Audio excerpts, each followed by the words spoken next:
may katanungan pa ba?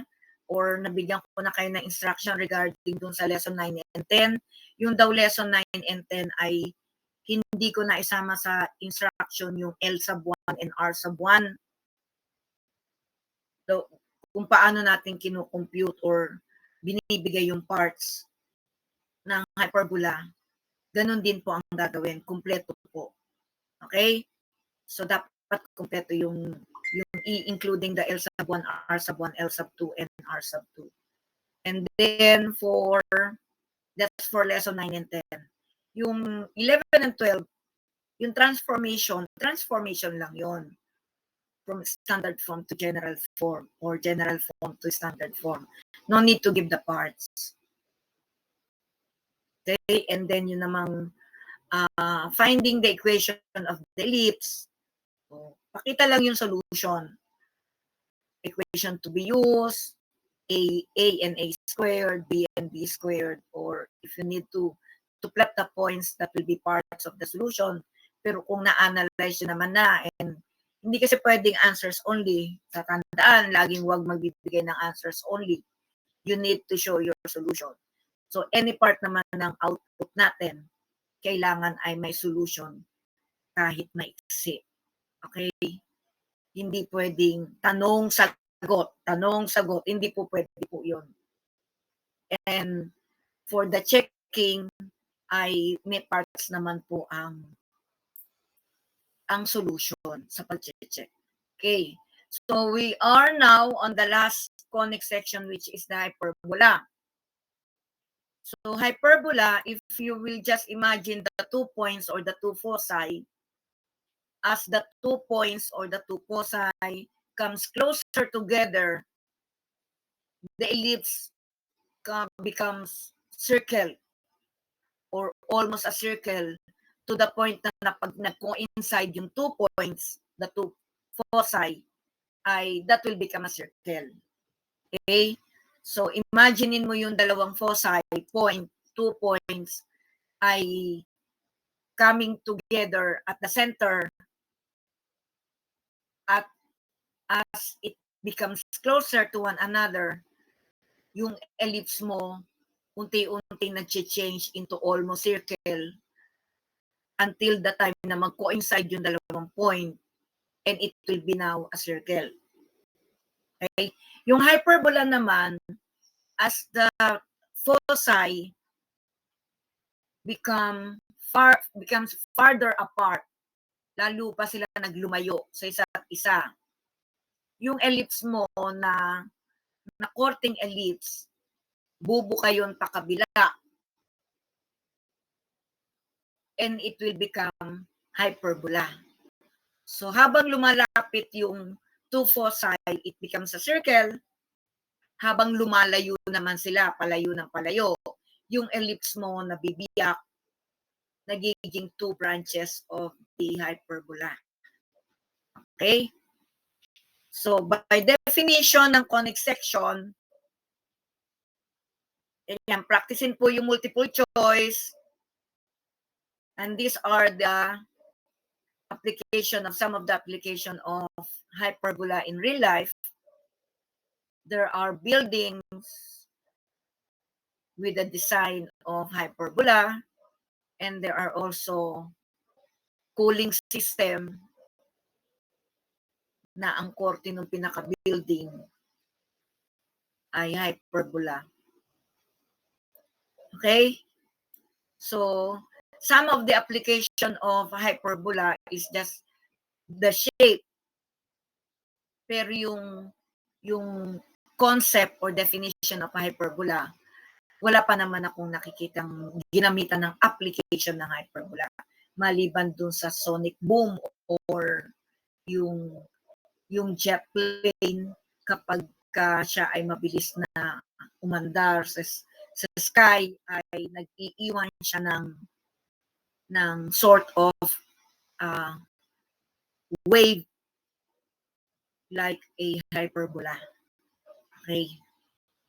So, to produce a hyperbola, if the plane cuts through the double nape cone parallel to the axis. Okay? So, pag diretso siya yan, nag-cut yung upper and lower nape of the cone, then you will have a hyperbola perpendicular to the base. Okay? Perpendicular siya sa base. And you call the shape as the branches of the hyperbola. So, ang tawag natin doon, branches of the hyperbola. Okay? So, the definition of hyperbola, geometric definition of hyperbola, so ito yung ating foci. So, ito yung mangyayari sa kanya as the foci becomes farther apart naman, yung ellipse mo bubuka siya. Okay? And it will become the branches of the hyperbola.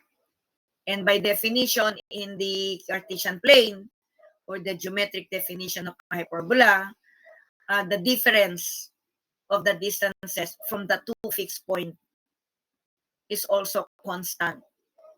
If in ellipse, the sum of the distances is a constant, for the hyperbola, the difference of the distances of the two foci from a point on the branches of the hyperbola,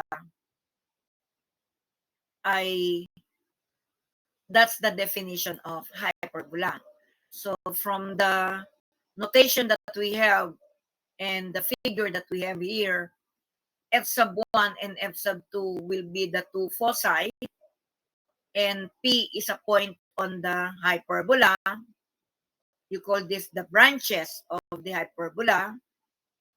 And if you get the length from f sub 1P minus f sub 2P, it is always constant. Any point on the hyperbola or any point on the branches of the hyperbola will satisfy that condition. Okay? Naka-absolute value siya kasi kung yung longer side ang inuna mo minus the shorter length, so positive ka. Pero kung f sub 2P ang inuna mo and then f sub 1P, shorter minus longer length, then magne-negative ka. Kaya absolute value. So, ang ibig lang sabihin ay constant yung difference niya. So, on how to derive the formula for the equation of the hyperbola, it's the same as we derive the ellipse. Parehas lang siya kung paano tayo nag-derive. If you still remember on how we derive the formula for the ellipse, ganun din ang procedure niya. Kaya lang minus siya. Okay? Minus lang siya. Okay? And that is the only difference that you will notice in the equation on how to identify if the given equation is hyperbola. Minus. Minus yung x squared minus y squared. Yun po, doon po nalalaman na hyperbola siya. Okay. Properties of the hyperbola. We still have the f sub 1 and f sub 2 for our foci. And then the longer line segment is called transverse axis. So if in ellipse you have the major axis, in hyperbola you call that transverse axis. Okay, which is also the principal axis, which means also the endpoints of the transverse axis are called vertices. Pinakagat ako ng langgam. Bakit may langgam? Hey, minsan kasi kumakain ako sa harapan ng computer. Okay, next. And we're still going to use the a sub 1 and a sub 2, our notation for the vertices. And the transverse axis is equal to 2a. Okay?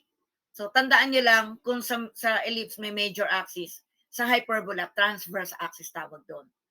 And the transverse axis identify the opening of the branches. So, kung ang transverse axis mo ay horizontal, opens left and right yung branches of the hyperbola. If the transverse axis is vertical, the branches of the hyperbola opens upward and downward. So dalawa yung ating type of or orientation of hyperbola. The first one is horizontal transverse axis. The branches are opens left and right. And the other one is vertical transverse axis. The branches of the hyperbola opens upward and downward. Okay? And the transverse axis is equal to 2a. Okay, next.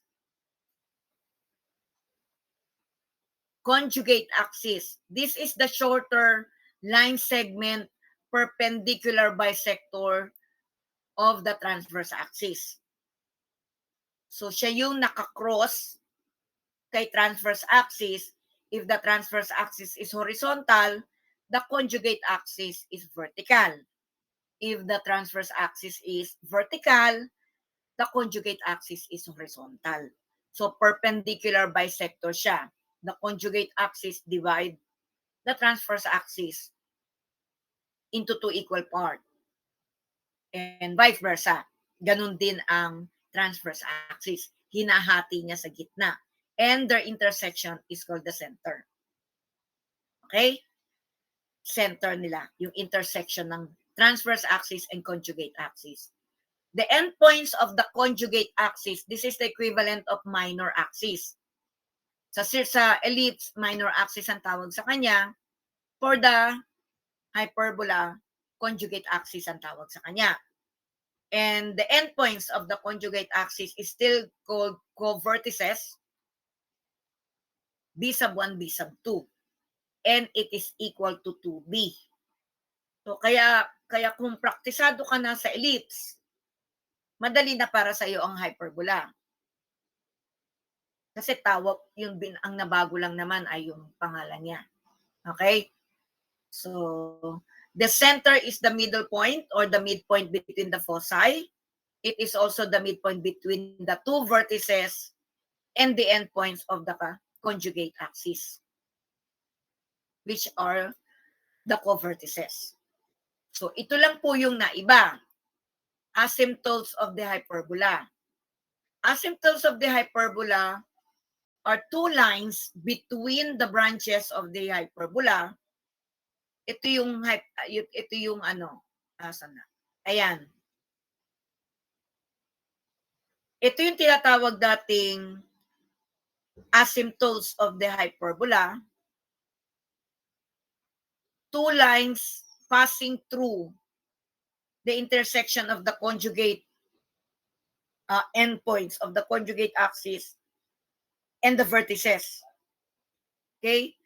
It also, the meaning of asymptotes is the same meaning that you have in general mathematics. Kung ano yung meaning ng asymptotes. Asymptotes is a line wherein the graph will only approaches that line but never passes through that line. Yun ang pinaka-limit niya. Okay? The branches of the hyperbola will never process that line. Hindi siya magko-cross ng line yan. Didikit lang siya dyan. The branches of the hyperbola will just come nearer to that line. Lalapit lang siya doon sa line na yon kasi yun ang limit niya. But never passes through that line. Okay? So, ibig sabihin, kapag mali ka ng computation ng LR at lumampas ka doon sa line na yon, mali na yung LR mo. Kasi the LR must be within, sa loob siya. Okay? Included doon to identify the opening of the branches, ang latus rectum. Okay? So the LR are two lines passes through the center of the hyperbola and are asymptotic to the curves, which means ay asymptotic to the curve siya, ay lumalapit lang siya. Yun ang ibig sabihin nun. Kaya tinatawag na ang COVID ay asymptomatic ka lang. Ibig sabihin may mga may mga signs or nakakakitaan ka ng mga signs ng signs meron ang COVID pero hindi pa definite na magkaka-COVID ka. Yun ang ibig sabihin ng asymptomatic. Okay? So, asymptotic to the curves, ibig sabihin ay lalapit lang ang curve doon. Pero hindi siya malalampas doon. Okay? The curves which are called the branches of the hyperbola approaches but do not cross these asymptotes. Okay, malinaw yun ha. Then we still have the lateral recta. Segment passes through the foci, the hyperbola, perpendicular to the transverse axis. And the endpoints of the lateral recta, L sub 1, R sub 1, and L sub 2, R sub 2. And the same formula tayo. LR is equal to 2B squared over A. Okay. Hyperbola can be classified as horizontal hyperbola or horizontal transverse axis, ATH, vertical hyperbola, or vertical transverse axis. So pag sinabi natin vertical, ang transverse axis niya is vertical. Pag sinabi natin horizontal hyperbola, ang kanyang transverse axis ay horizontal. Okay. So ayan po yung kanyang So ito po siya. So horizontal transverse axis, the two branches opens left and right. Ayun si vertex, ito si foci, ito si center, ito si vertex at saka si focus. Si conjugate axis, hindi siya connected. The 2 points, the endpoints of the conjugate axis is not connected with the branches of the hyperbola. Pero meron siyang gamit. Okay? Kasi doon magdadaan yung ating asymptotes. Now, if it is vertical transverse axis, so pa-vertical ang ating transverse axis, ito ang foci above and below the center, the focus are above and below the center, and then ito yung conjugate axis mo. Okay? Yung conjugate endpoints of the conjugate axis, co-vertices, medyo hindi siya connected dun sa two branches, pero may gamit siya later. Okay, the relationship of ABC. So still, focal length natin is C. Semi-transverse axis, kalahati. Distance from center to one vertex. Semi-transverse axis, kalahati ng transverse axis. Semi-conjugate axis, B, small b. From center to one endpoint of the conjugate axis. Transverse axis is equal to 2A. Conjugate axis is equal to 2B. And if you are going to analyze the right triangle formed by the given ABC, ito yung center natin, yung point M, that will be the center. And then from center to one focus will be our C. And then from center to A vertex, that is the endpoints of the transverse axis. And then ang B natin is the from center to one endpoint of the conjugate axis. So ito yung na-form natin. So this time, unlike sa ellipse, A is greater than C. Dito, C is greater than A and C is greater than B. Okay? Pinakamahaba si C. Okay? Kasi yun ang distance from center to focus. Pinakamahaba si C, and because of that, from the Pythagorean theorem, C ang lumalabas na hypotenuse natin, and A and B are the two legs. Okay? And so ang gagamitin nating relation ay C squared is equal to A squared plus B squared. Kay ellipse ay C squared is equal to A squared minus B squared. Kay hyperbola ay C squared is equal to A squared plus B squared. Clear po ba yon? Clear ba yon, class? Yes po. Okay. And then, the relation of A and B ay wala na. Since the conjugate axis is not connected with the branches of the hyperbola, wala nang condition na kung sa ellipse ay A must be always greater than B kasi si A ay semi-major. Dito kay hyperbola, the relationship between A and B ay pwede na silang equal, pwedeng greater than yung isa, pwedeng less than yung isa. Okay? Uulitin ko. For the hyperbola, the relationship between A and B ay wala na po. Pwedeng equal sila, si A and B, pwede mas malaki si A, pwede mas malaki si B. Okay? Pero si C ay palaging pinakamalaki sa dalawa, sa A and B. Okay? Okay, next. For the general equation of the ellipse, ito po siya, center HK and center 0, 0. Ito na po, pinagsabay-sabay ko na, class. Pinagsabay-sabay ko na siya. Kasi ay, pag naintindihan mo ang ellipse, maiintindihan mo din ito. Okay.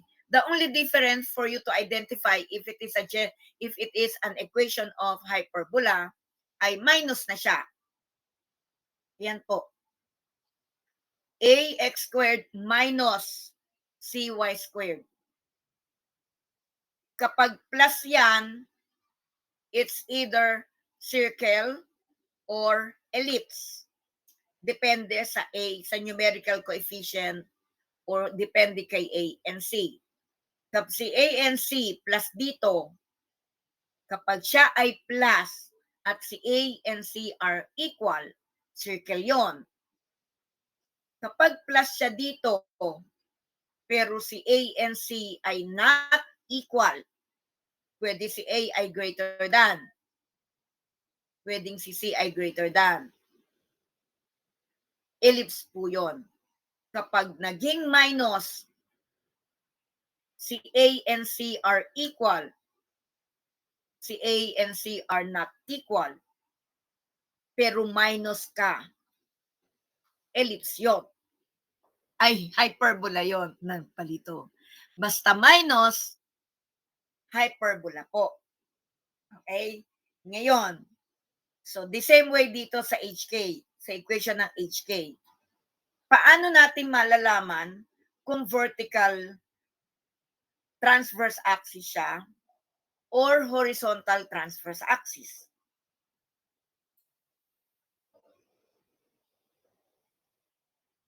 Anybody from the class? Paano natin malalaman kung siya ay vertical, opens upward and downward, or horizontal transverse axis, opens left and right ang branches niya? Sa equation, paano mo malalaman? Anybody from the class? Using the x squared and y squared. X squared and y squared. Ano ang sa kanila? If the x squared is in the first term, and that it would be horizontal, and then Okay. if it's in the second term, it would be vertical. Yes. Titignan mo dun sa positive. Kapag ang positive ay si x squared, nauuna siya. Horizontal yon. Pag nauuna si y squared, vertical yon. Remember, hindi mo na siya pwedeng tignan kay a squared, b squared. Wala na yon. Wala, tinanggal na yung condition na yon. Si a squared and b squared, pwede nang equal yan. So, hindi mo na pwedeng sabihin mas malaki si a squared kung nasaan si a squared. Hindi na po ngayon yon. Okay? Hindi na ganon. Kasi ang condition ni A and B, between A and B, pwede nang equal si A and B, pwede mas malaki si A, pwede mas malaki si B. So, paano mo siya malalaman kung opens left and right or opens upward and downward, yung branches of the hyperbola. Titignan mo kung sino yung nauuna or kung sino yung positive. Dito kasi si y squared ay negative yan. So kung nauuna si x squared, horizontal yon, opens left and right ang branches of the hyperbola. Kung nauuna si y squared, opens upward and downward. Okay? So sa general form, ganun din. Kung nauuna si x squared ang positive, horizontal, transverse axis. Kung nauuna si y squared, vertical, transverse axis. Okay? Doon mo malalaman. Hindi mo na ngayon tinitignan si A and B, unlike sa ellipse. Sa ellipse, ang tinitignan mo ay si A squared at B squared. Kay hyperbola, ay hindi po na yun ang titignan mo. Titignan mo kung sino yung positive. Kapag si x squared ang positive, horizontal. Kapag si y squared ang positive, vertical. Okay po? Kung si x squared ang nauuna, horizontal. Kung si y squared ang nauuna, vertical. Opens upward and downward. Okay. So, parehas lang siya ng makikita mo na pumapwesto na yan pagka ikaw ay tama. So, ito yung asymptotes. The equation. So, asymptotes are lines. Remember, asymptotes are lines. So, equation of the line ang ibibigay natin.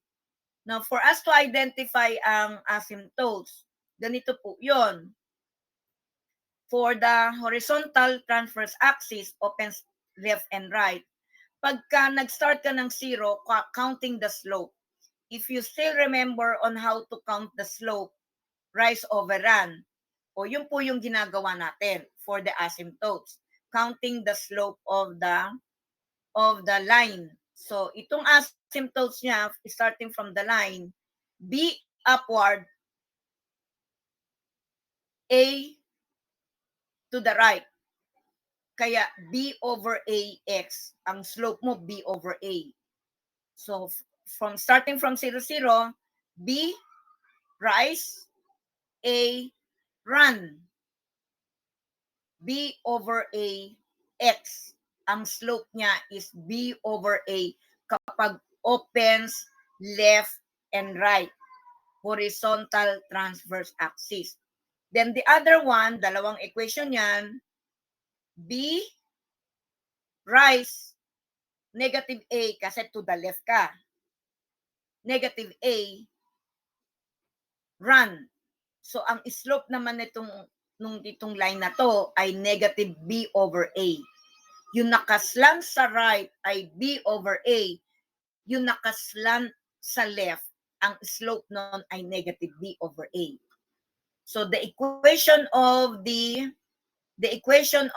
horizontal transverse axis, the asymptotes of the horizontal transverse axis hyperbola is y, equation of the line, is equal to positive, negative, B over A, X.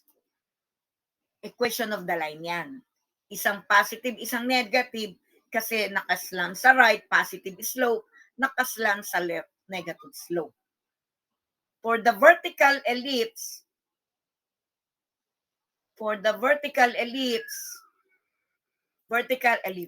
vertical hyperbola, vertical transverse axis, opens upward and downward from 0, 0, counting the slope, rise, A, to the right, run, B. Kaya A over B. And then from 0, 0, rise, A, to the left, B. Kaya negative A over B, X.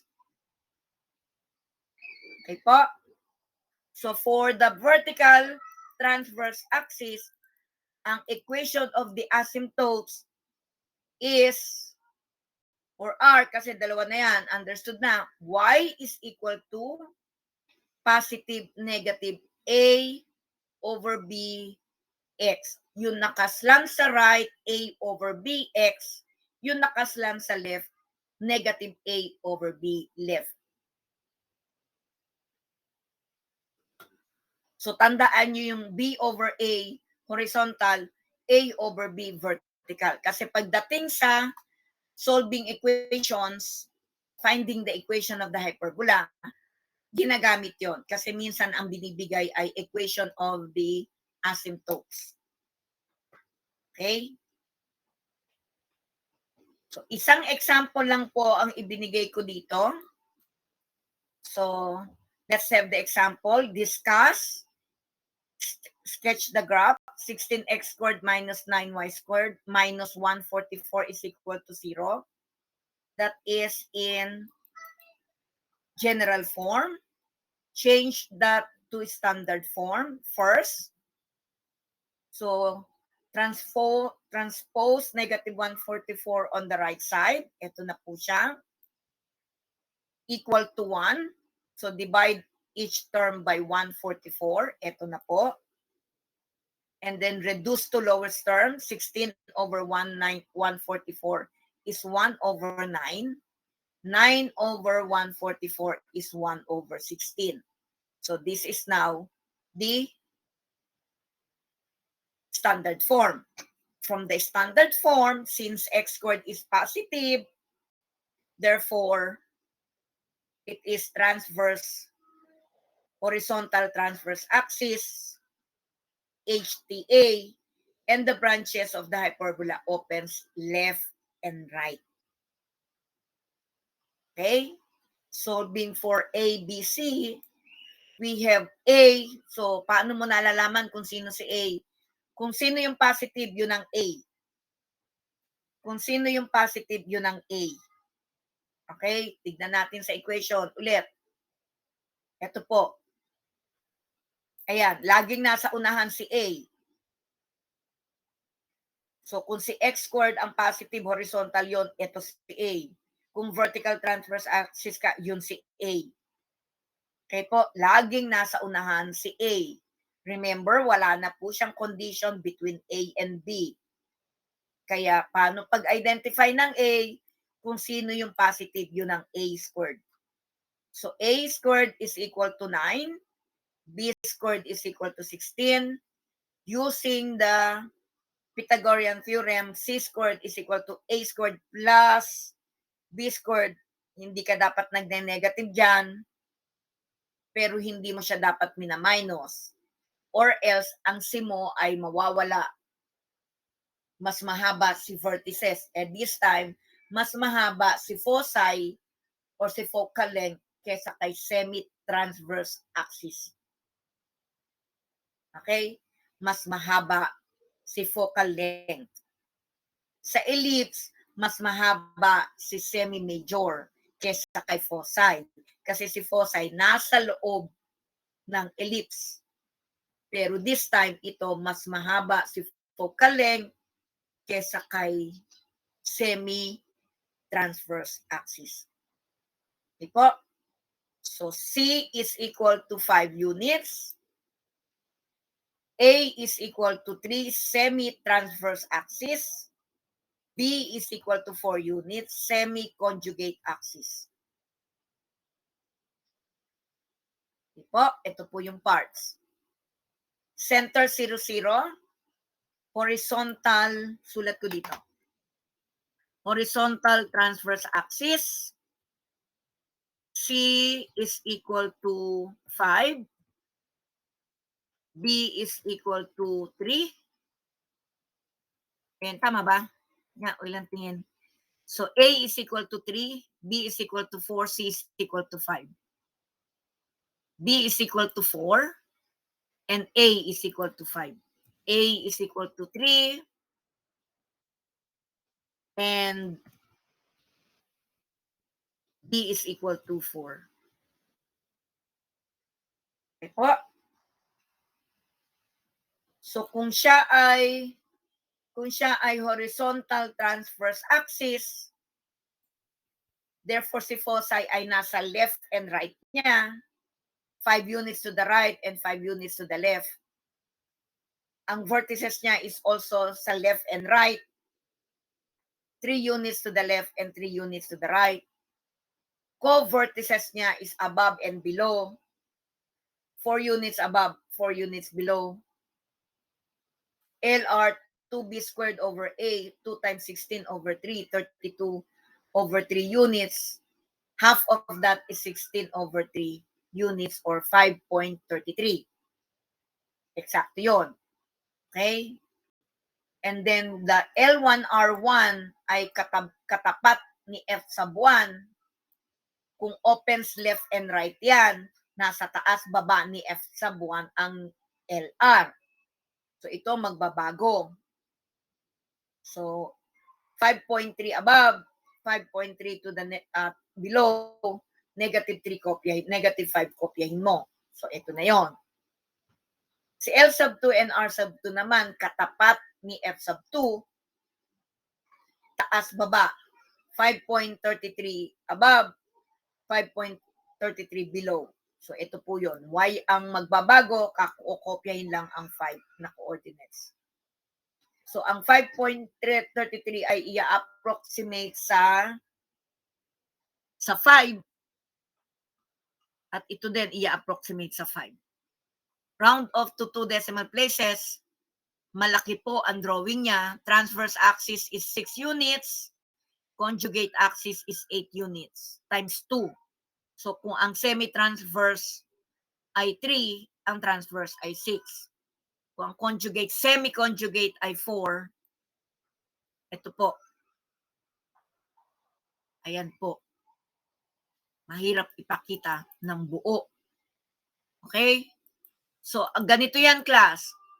Unang ginagawa yung rectangle or square. Bakit rectangle or square? Kasi kung si A and B ay equal, pwede po kasi yon, si A and B and equal, meron kang square sa pagitan ng branches. Okay? Kung meron ka namang, kung magkaiba naman ang value ni A and B, meron kang rectangle between the branches. So, unang ginagawa dito, class, is the square or the rectangle between the branches. Paano ginagawa ayon? I-connect mo yung, mag-create ka ng vertical line passing through the B sub 1 and the B sub 2. And then horizontal line passing through A sub 1 and A sub 2. Magkakaroon ka dapat ng mga corners creating a square or a rectangle. Okay? Then padaanin mo yung asymptotes mo sa center at saka dun sa corner. Okay? Then ipalampasin mo yon. Padaanin mo yung line passing through the center at saka dun sa corner. Ito. And then dito naman, center at saka dun sa corner nung rectangle or square na na-create mo sa corner, dun sa corner ng 4 na corner. So, and then i-extend mo yon. Okay? Bago mo gawin si branches. And then, if i-plot mo na si L sub 1, R sub 1, at saka si A sub 1, ayan, mapapansin mo dito na wala na ngayong kaso kung si L sub 1 ay mataas pa kay B sub 1 or mas mababa siya kay B sub 1. Unlike sa ellipse. Wala na siyang pakialam kasi kay B sub 1.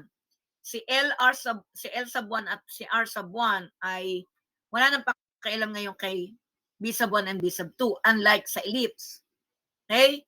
So, hindi na natin yan iniintindi. Ang gamit lang ni endpoints of the conjugate axis ay para lang makapag-create ka between them ng square or rectangle between the branches at mapadaan mo doon ang asymptotes. Okay? So, ang equation nitong line na to, ilalagay nyo to, class, ha? Dito sa, hindi ko pala isama dito ang asymptotes. Kasama na po sa properties ang asymptotes. Okay? So, kasama siya na asymptotes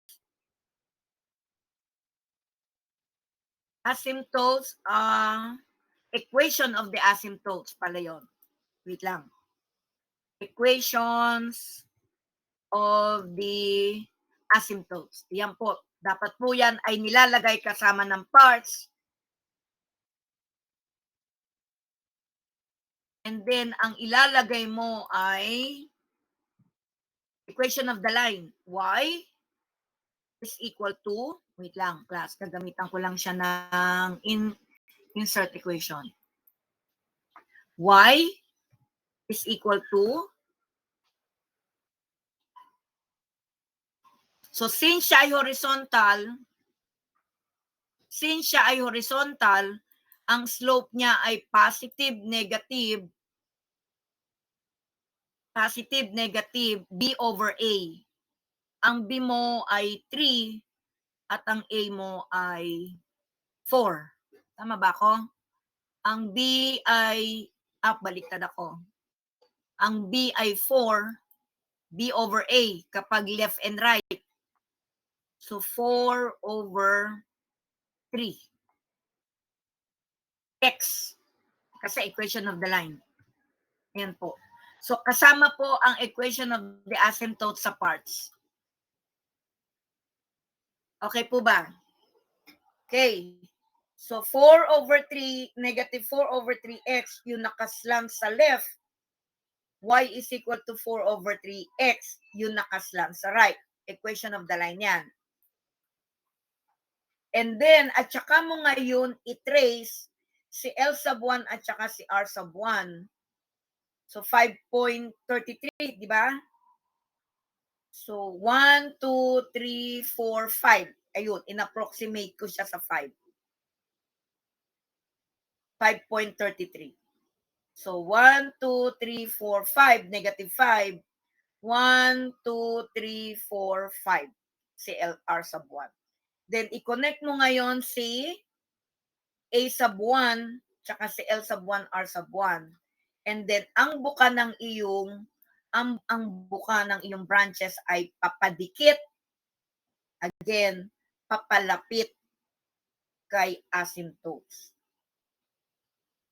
Okay, papalapit kay asymptotes. Okay po, naintindihan po ba ang pagka-graph? Pagka nag-ano ka, huwag ka mag-stop dun sa R sub 1. Dapat yan, i-extend mo yan, ipakita mo papadikit siya kay asymptotes. Okay po.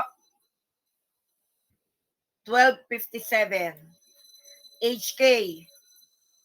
So, for the asymptote, so ang HK, parehas lang siya, minus lang dito. For the asymptotes, ito po yung equation of the line. So, since nagdaan siya sa center, it's not 0, 0 anymore. Ito na ngayon yung kanyang equation of the line. If you still remember yung how to get the equation of the line, ito po yung ginamitan na yon. Y minus K is equal to plus minus B over A times X minus H. Okay? Pagka opens left and right, ay B over A ang slope niya. Pagka naman upward and downward, Y minus K is equal to plus minus A over B times X minus H. Ayan siya. So, yung nakaslant sa left, negative yon. Okay? So, ang ginawa dito, nilipat na si K sa kabila. Nilipat na si K sa kabila. Equation of the line. Tayo ay isi-simplify natin. Okay, let's start. Hanggang dito na lang ako. So, 9y squared minus 25x squared plus 200x squared plus 54y minus 544 is equal to 0. So, mapapansin mo na kaagad na una si y squared. Siya yung positive. So, vertical transverse axis na yan. Opens upward and downward. Okay? So, pag sama-samahin lahat ng may y, minus, be careful with the pagsamasamahin lahat ng x, mag-change ng sign yon kasi nilabas mo yung negative. Negative the quantity, negative parenthesis. So, si negative 25x squared, magiging positive ka na sa loob. Si positive 200x, magiging negative. Be careful with that. Kasi nilabas mo yung negative. Negative the quantity. Kapag preceded by a negative, yung nasa loob ng quantity, nasa loob ng parenthesis, dapat mag-change ka ng sign. Okay? Pag hindi mo change ng sign yon, mali ka na. Okay, next. Factor out muna yung 9. 54 divided by 9, 6y. Plus third term. Minus. Factor out mo yung 25. 200 divided by 25. Negative 8x. Blanco. Okay?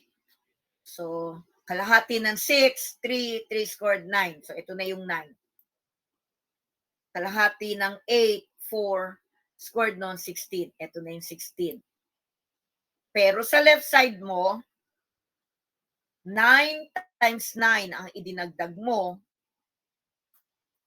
9 times 9 ang idinagdag mo.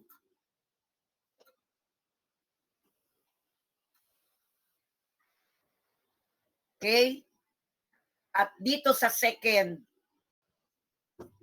hindi ka nagdagdag. Nag-minus ka. Ma'am, excuse po. Po. Dun po sa pagpa-factor ng 25 po from 25x squared minus 200x, di ba po dapat yung 8x po magiging positive? Hindi po. Kasi nag-change ka na ng sign dito eh. I-distribute mo yung negative. Negative times negative 200x. Positive 200x, di ba? O, eto yun. Di ka nagbabago ng given. Negative 25 times negative 8x. Negative 25 times negative 8x.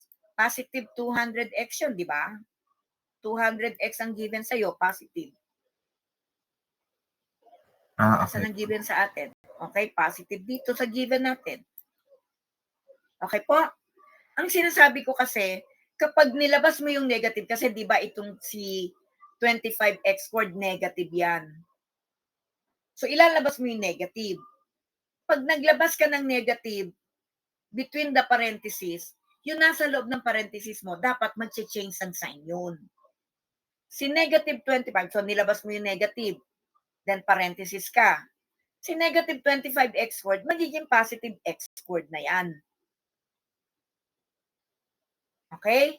Si negative 200x, magiging negative 200. Si positive 200x, magiging negative 200x. Para, pagka dinistribute mo uli si negative, preceded by negative yung parenthesis mo eh. Di ba ang rule natin sa preceded by negative, minumultiply mo din siya ng negative before you remove the parenthesis?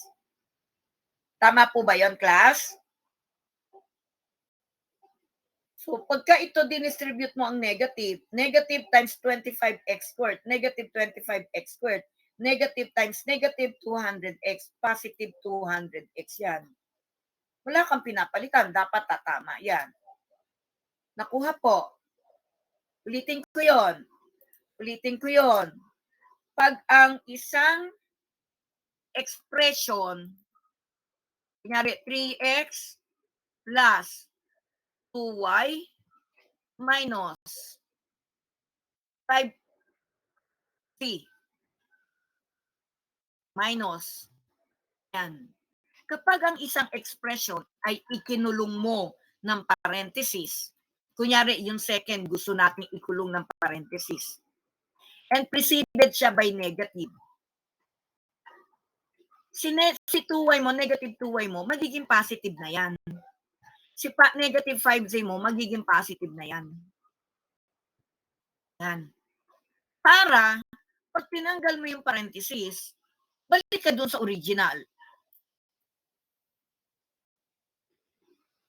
Kasi kung positive naman yan, kung gusto mong ikulong yan ng positive at gusto mong ikulong at preceded by positive siya, pag preceded by positive ka, no need to change the sign. Negative pa rin yan.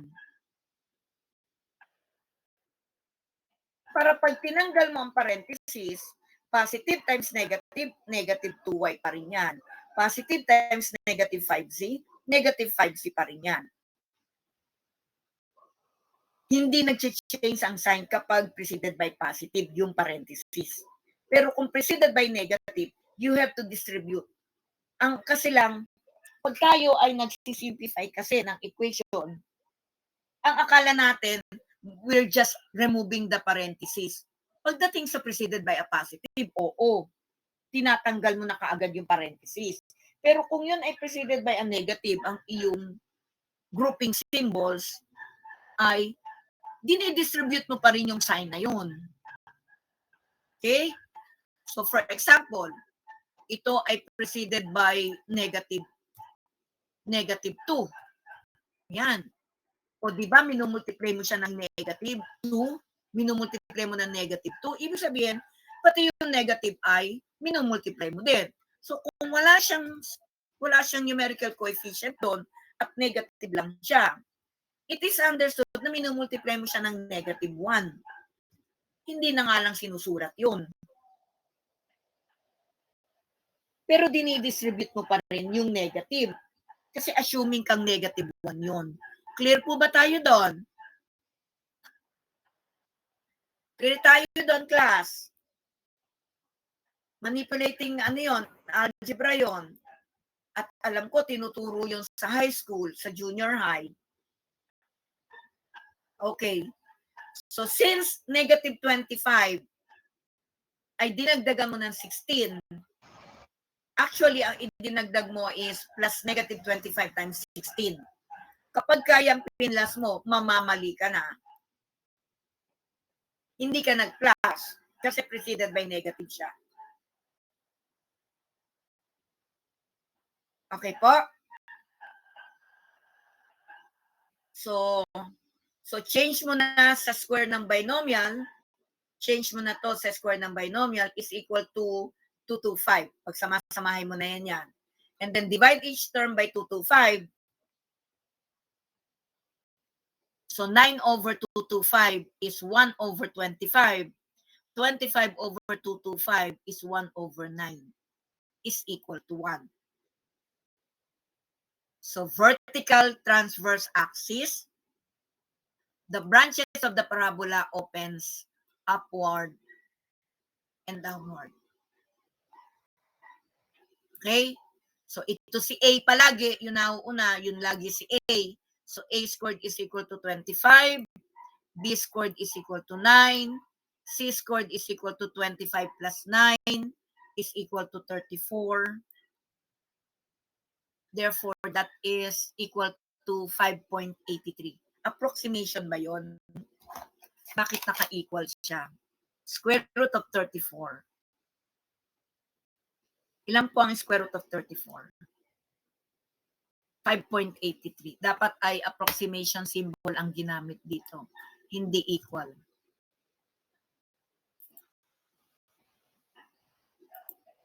Yan, 5.83.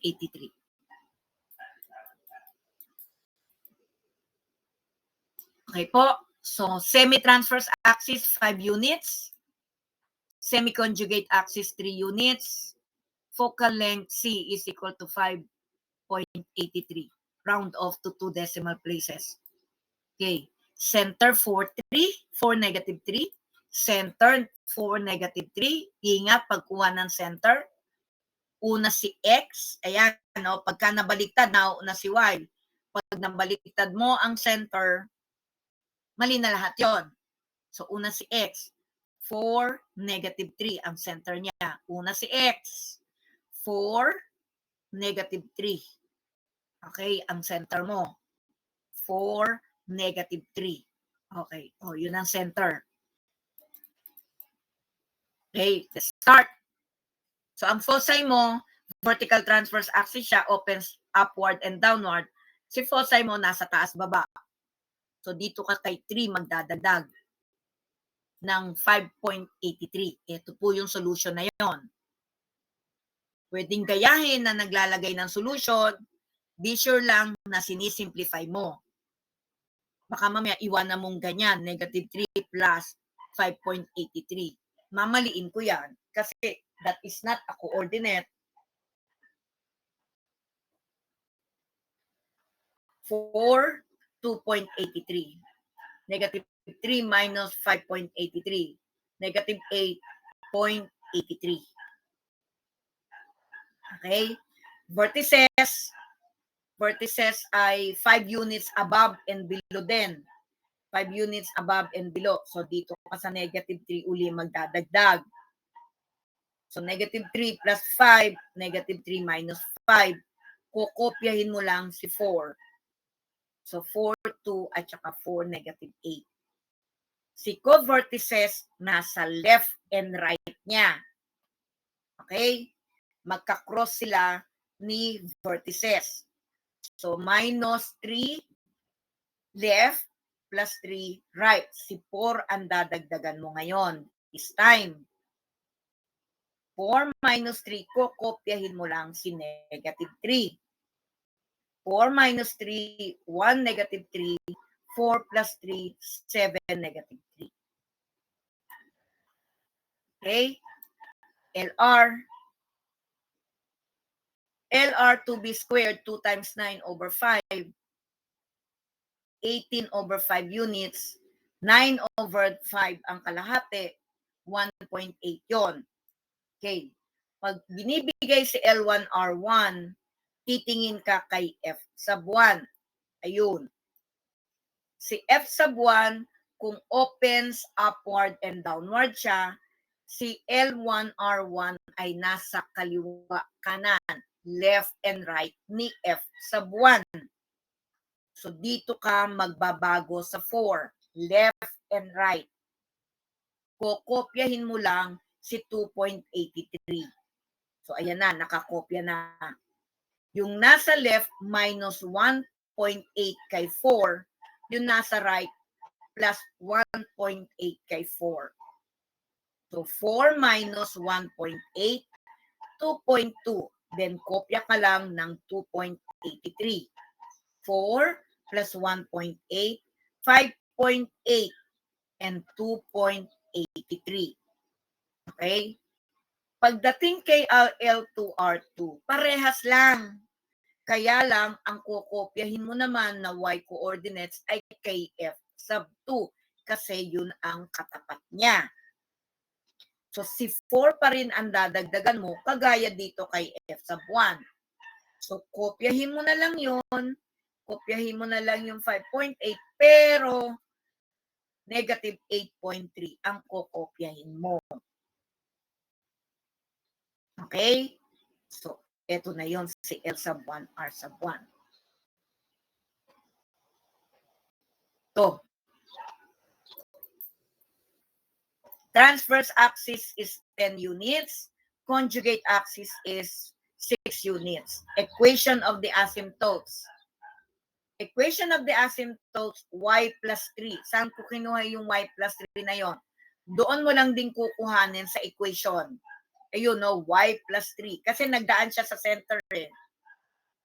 Center yan eh. Yan 3 at saka negative, yung 4 at saka negative 3, coordinates yan eh. So, kopyahin mo lang to. Y plus 3. Walang squared ha. Equation of the line, walang squared. Line lang yon, hindi yung second degree equation. First degree equation lang ang line natin. At kopyahin mo lang yung x minus 4. So, palaging nauuna si y. So, y plus 3 is equal to positive, negative, a over b. A over B kasi opens upward and downward. So, ang A natin, A over B. 5 over 3 plus minus times X minus 4. Ito na ngayon. You need to simplify the equation. Paano ang pagsisimplify? Alisin natin yung denominator na 3, dadalhin natin sa kabila. So, ganitong kalalabasan. 3 times y plus 3 is equal to plus minus 5 times